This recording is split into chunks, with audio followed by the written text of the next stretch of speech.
What's up, guys, and welcome to another episode of the Powerhouse Mentality Podcast. I'm your host. I'm Caitlin Kenneth Smith, and it's been a few weeks since I've uploaded a podcast. It's been 2 weeks. I think the last episode that I uploaded was with Brandon Luckett, which if you haven't listened to that episode, you should probably go back and listen to that episode because it was probably one of the most impactful episodes as far as mindset. And a lot of you I know who listen to the Powerhouse Mentality podcast are very interested in mindset, and that individual, Brandon, is the definition of a powerhouse mentality in every sense of the word. So if you haven't listened, go listen. But the reason why I haven't uploaded in a couple weeks is because there's been a lot going on in my life.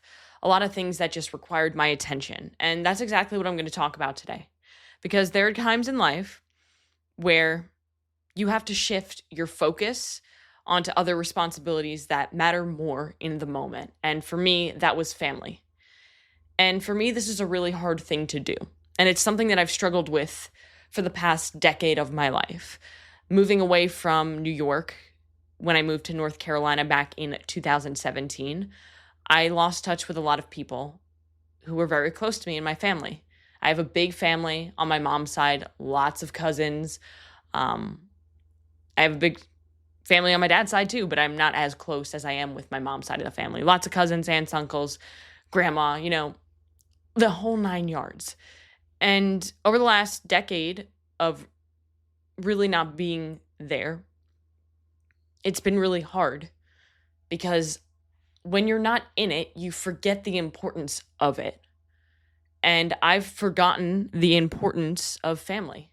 I've forgotten the importance of the little moments that we take for granted because I've been so focused on what I'm doing with my work, with my training, with my husband, with the things that I'm building in my life and my clients and my community and social media and all of those things that on the grand scheme of things, yes, they matter, obviously, because I'm building a life for my family, our future family. But that doesn't mean that I forget about those who are important to me. So let's go back a little bit to give a little bit of context onto what's going on. If you follow me on social media, you probably have a little bit of an inkling what I'm going to talk about today. But we're going to dive a little bit deeper because that's really what the podcast is all about. On social media, I get literally not a lot of time to grab your attention, right? Because I can put up a reel that's 3 minutes long, but odds are most of you aren't listening to a 3-minute reel. But if I put up a reel that's 60 seconds long covering the gist of how I'm feeling, yes, it gets the point across, but it doesn't get the details that matter across. And that's why I love podcasting, because it's long form content. And I love long form content. It gives me the ability to share all of the different experiences, emotions, and have conversations with people and truly make a difference that short form content can never touch. So this past week has been one of the hardest weeks of my life. Or last week. I would say it was like a 10-day stretch where it was one of the hardest weeks of my life. On August 19th, my cousin passed away after a 10-month fight with an inoperable brain tumor. I flew to New York for her wake and her funeral last week, and then a few days later, my brother's wedding. Grief to celebration, loss to new beginnings, and in the middle of all of it, I couldn't stop thinking about the lessons that hit me in a way they never have before. And I'll get to those lessons, but I want to give you just a little bit more context on the situation because that was heavy, but it was very brief. So 10 months ago, my cousin was diagnosed with an inoperable brain tumor. She went to the doctor because she was having some headaches that felt like pressure, and she wasn't sure what it was. She's a very healthy individual. She was a social worker. She did amazing things, and we'll get into all that. But she was a very healthy person, so like this little thing concerned her enough to go to the doctor. MRI, she has an inoperable brain tumor on her brainstem. So they could operate on it, but nobody would operate on it because it was too risky. So she did some radiation, she did some trials, she fought fucking hard for 10 months. She fought. She never quit. And throughout this whole period of time, I was having conversations with my cousins. She was part of a family who had 6 total siblings, her being one of them. So I have 6 cousins in that family. My aunt, who I have been very close with in the past and really haven't connected with as much recently, is the mother. So single mother of 6 kids. The father's still around. He's still in the picture. He's just, doing his own thing. That's just how it works. But 6 siblings, and one of them just recently lost her battle, right? And we were having conversations back and forth occasionally. Like, my mom would always reach out to me, give me updates and stuff. And it went from she has a year to 3 to she has 4 to 6 months to she has a few weeks to she's going to die tomorrow. And she didn't even make it. Now, this whole time, my mom was like, you should come and see her. And I didn't, because I didn't want to make the trip. I hate traveling. I didn't want to be in an inconvenient spot. I didn't want to inconvenience myself with missing work, with missing my environment, because I'm a very routine person, a very OCD person. And over the past 6 months to a year, my OCD has been very bad because I've been in a very bad depression. And when I went to New York, I realized how bad it truly was.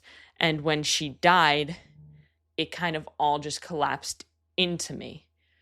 And I realized that home is where the people are. And my person, Stone, is where home is. But my family is just as important.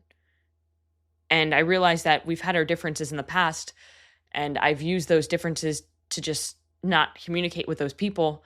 And now all of a sudden, one of them I'll never be able to communicate with again. So there are a couple things that I want to talk about here. Lesson number 1 is life is short and life is unfair. We say life is short all the time. I say it all the time. I probably say it on almost every episode of the podcast. And especially since hearing about my cousin's diagnosis 10 months ago, I've really leaned into that even more, because life is short and it can change very quickly. But this week forced me to face the reality that life is also unfair.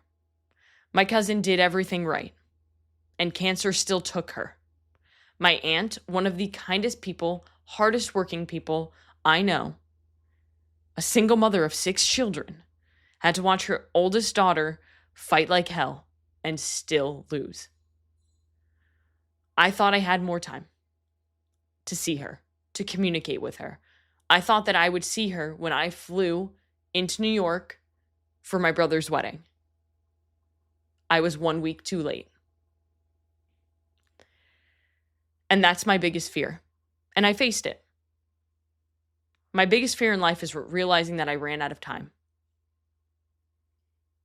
And I always thought of it in the context of when I die, when I feel like I ran out of time because I died. I didn't get to do the things that I wanted to do because I was afraid to do the things and I never took the risk.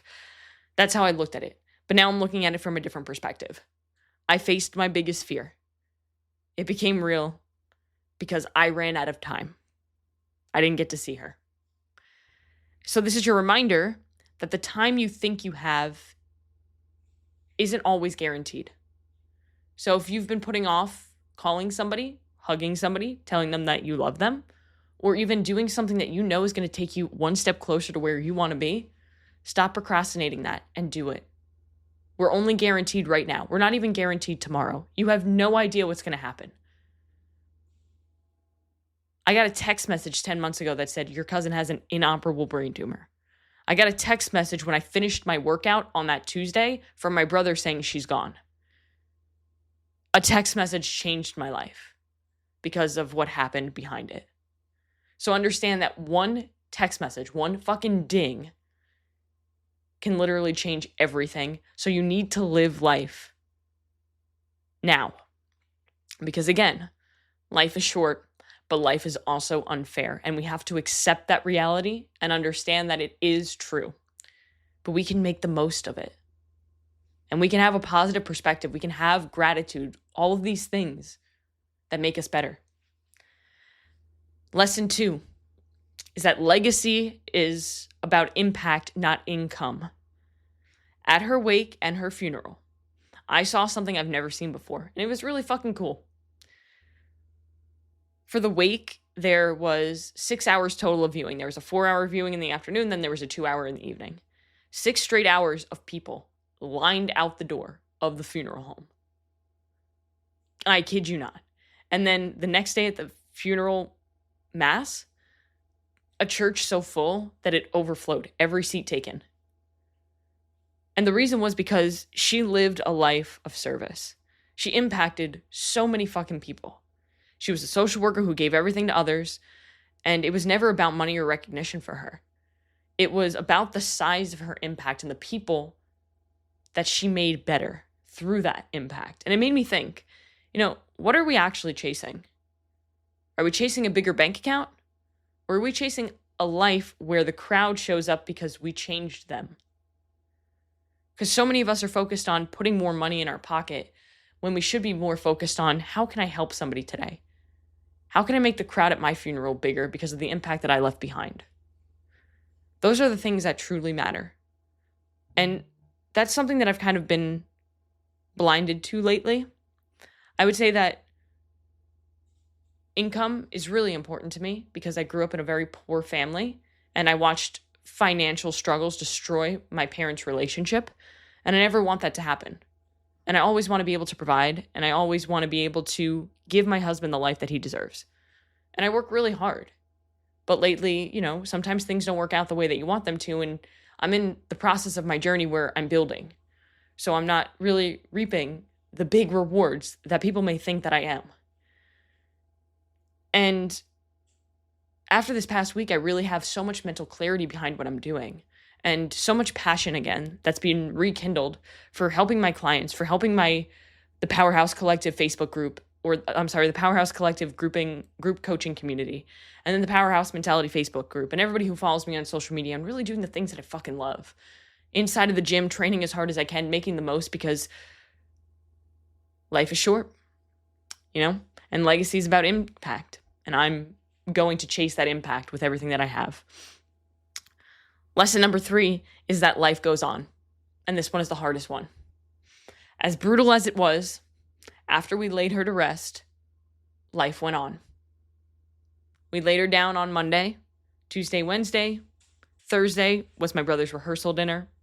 Friday was my brother's wedding.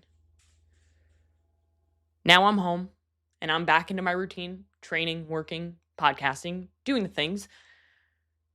And my aunt has to wake up every day without her daughter. Her daughter lived with her. She doesn't anymore. And she has to face that every single day. The world doesn't stop. And that's humbling. And it makes all of the little petty stuff, like being mad over your Starbucks order or complaining about traffic, feel crazy, feel insane. So if you're wasting energy on things that don't matter, you're burning time, energy, and focus that you will never get back. And lesson number 4, finish the dreams that they couldn't. So on Sunday, when I said my final goodbyes during the wake, I made a promise to her. I prayed over her body and I made a promise. And I haven't shared this. So I made a promise, and I promised to face my fears, silence my doubts, and chase my dreams because she didn't get to finish hers. And I'm so sorry that I didn't take advantage of the time that I had to see her. And that's the gift that I can carry forward. Living fully because she can't. She was 36. She had so much more. And I want you to think about who you owe it to. Whose unfinished dreams could fuel you to step up and leave the fear and the doubt behind, because that shit matters. So the last week has been a roller coaster, but the clarity it gave me is something I want you to take with you too. Life is short, it's unfair, it's relentless, it gives you pain, it gives you joy. But you can still choose impact. You can still choose presence. And you can still choose to make the most out of the time you have left. So don't wait for the right time. Make it count today. And if this episode helped you in any way, shape, or form, please share it, because I know that there are a hell of a lot of people who need to hear this kind of a message. And go out and do one thing today that's going to take you one step closer to where you want to be.